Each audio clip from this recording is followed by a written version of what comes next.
ദൈനംദിന ജീവിതം വിജയകരമാക്കി തീർക്കുവാൻ നമ്മെ സഹായിക്കുന്ന വേദഭാഗമാണ് സദൃശവാക്യങ്ങളുടെ പുസ്തകം.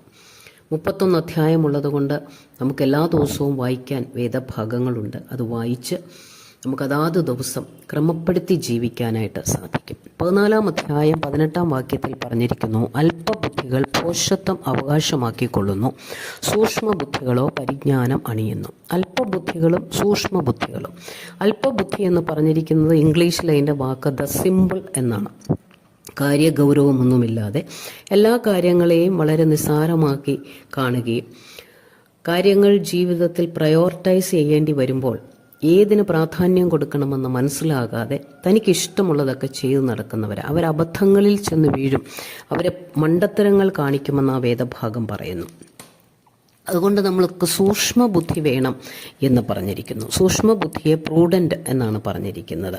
അവർ ക്രൗണ്ട് വിത്ത് നോളജ് എന്നാണ് ഇംഗ്ലീഷിൽ പറഞ്ഞിരിക്കുന്നത്. അപ്പം നമുക്കൊരു പ്രൂഡൻ്റായിട്ട് ജീവിക്കണം എന്നുള്ള ആഗ്രഹം ഉണ്ടാവണം. ദൈവം അത് തന്നെ നമ്മളിൽ നിന്ന് ആഗ്രഹിക്കുന്ന ഒരു ദൈവ പൈതൽ പ്രൂഡൻ്റ് ആയിരിക്കണം.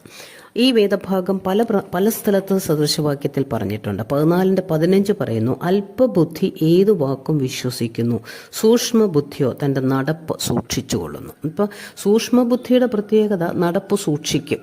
അല്പബുദ്ധിയുടെ പ്രത്യേകത ആരെന്ത് പറഞ്ഞാലും വിശ്വസിക്കും. 8 അധ്യായത്തിലും അത് തന്നെ പറഞ്ഞിട്ടുണ്ട്. എന്നാ പറഞ്ഞിരിക്കുന്നത്? അതിൻ്റെ 5 വാക്യം, അല്പബുദ്ധികളെ സൂക്ഷ്മബുദ്ധി ഗ്രഹിച്ചുകൊള്ളുവിൻ, മൂഢന്മാരെ വിവേക ഹൃദയരാകുവിൻ. അപ്പോൾ വിവേകമുള്ളൊരു ഹൃദയം, സൂക്ഷ്മബുദ്ധി, ഇതൊക്കെ നമ്മുടെ ക്രിസ്തീയ ജീവിതത്തിൻ്റെ വിജയകരമായ അനുഭവങ്ങളിലേക്ക് നടത്തുന്നതാണ്. നമുക്ക് ആഗ്രഹമുണ്ടോ? ആഗ്രഹം ഉണ്ടെങ്കിൽ നമുക്ക് പ്രാർത്ഥിക്കാം. ദൈവം നമ്മളെ സൂക്ഷ്മബുദ്ധിയുള്ളവരാക്കും. മറ്റുള്ളവരെ കണ്ടു പഠിക്കാം. സൂക്ഷ്മബുദ്ധിയോടെ ജീവിക്കുന്നവരെ കണ്ടു പഠിക്കാം.